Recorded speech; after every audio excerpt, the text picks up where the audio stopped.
Marques. Thaís Oyama. Paulo, primeiro o STF só decidiu que há muito tempo a Constituição já tinha decidido, né? Ou seja, que é inconstitucional a reeleição dos presidentes da Câmara e do Senado na legislatura imediatamente subsequente, ou seja, nenhuma novidade, pelo menos não era para ser nenhuma novidade. Como falamos um monte de vezes aqui, se a Corte decidisse por alguma outra coisa diferente disso, ela estaria simplesmente dando as costas para a Constituição.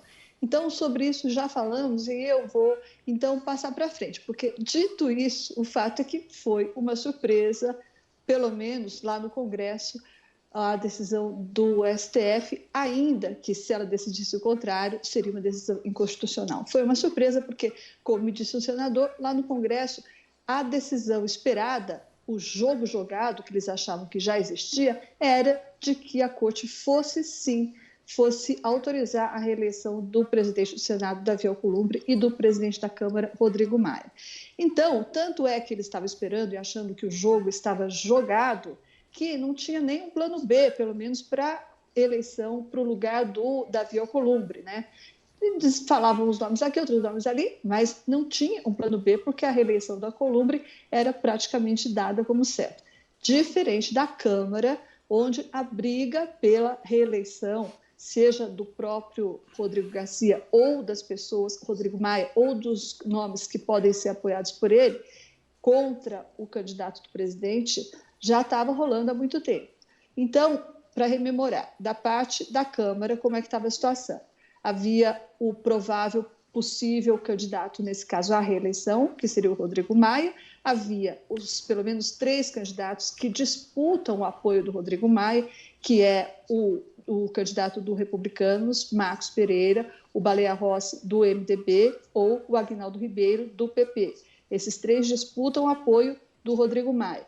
E da outra parte, né, apoiado pelo presidente Bolsonaro, está o probo, impoluto e notório Arthur Lira, também do PP. Com a decisão de ontem do STF, agora começa a briga.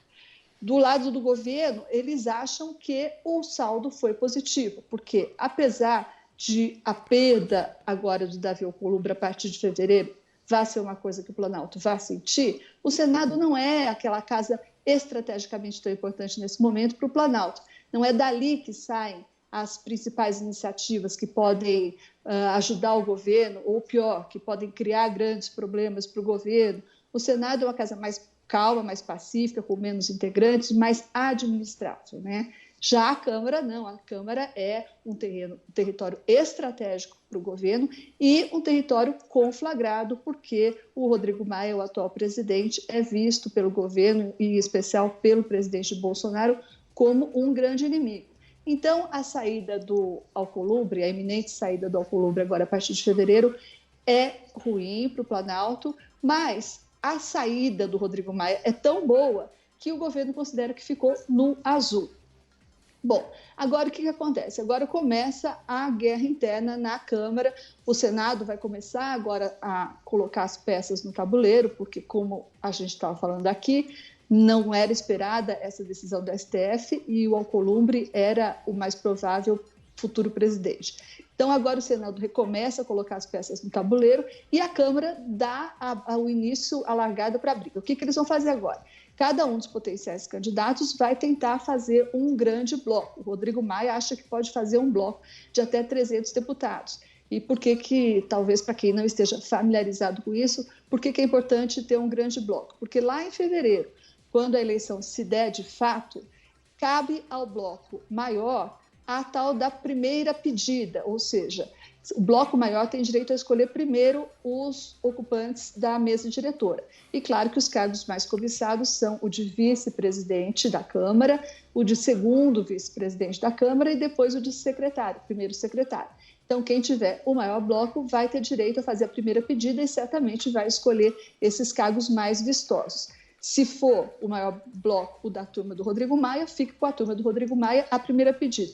Se for o maior bloco da turma do Arthur Lira, fica com a turma do Arthur Lira o direito à primeira pedida. Então, isso é muito importante porque é a cenourinha que os potenciais candidatos agora acenarão em direção dos potenciais aliados, né? Fique comigo que a gente vai ter direito à primeira pedida e os cargos mais vistosos na mesa diretora. Então, é assim que se faz política no Congresso, sempre foi cargos, né? E é assim que se faz política também fora do Congresso. Por quê? Assim como os candidatos, potenciais candidatos à presidência da Câmara vão acenar com cargos aos seus potenciais aliados, também o Palácio do Planalto vai poder contar e vai fazer uso da mesma tática. Só que no caso do Palácio do Planalto, o trunfo é outro. O trunfo se chama reforma ministerial. E já tem ministro avisado, vai ter de deixar sua cadeira para dar lugar para a turma do Arthur